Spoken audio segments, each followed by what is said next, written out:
Walking into a room and instantly knowing someone is mad, even if they're smiling, isn't a gift. It's a survival skill. Most kids learn to trust their parents. You learn to study them. You had to become a detective before you could even read, tracking the way a plate touched the counter or the exact volume of a sigh just to know if you were safe. You didn't have a childhood. You had a training camp.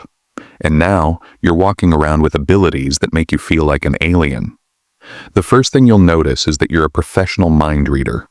You see the tiny shifts in people that everyone else is blind to.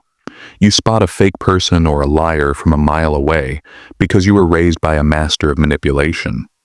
You don't listen to what people say. You listen to the tension in their voice.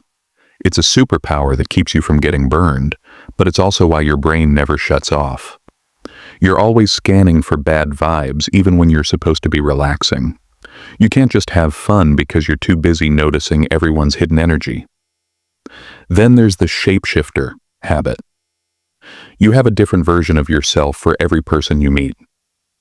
You're the high achiever at work, the funny friend at dinner, and the quiet, invisible one at home. You learned to hide your real self because back then, being you was either too much or not enough. You became whatever kept the peace.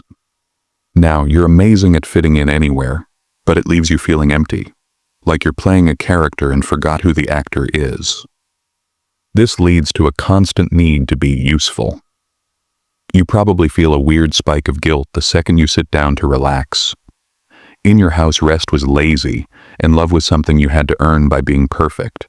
So now, you work until you collapse because you're terrified that if you stop producing, you'll stop being lovable. You aren't actually obsessed with success. You're just running away from the fear of being worthless. The truth is, you spent your life managing your parents' emotions while yours were treated like a nuisance. You were told you were too sensitive so often that you stopped trusting your own heart. But that hyper-awareness and strength, that's yours now. You don't have to be a soldier anymore. You survived the impossible, and the final step is realizing that you are allowed to just exist. You've already proven you're enough just by making it through.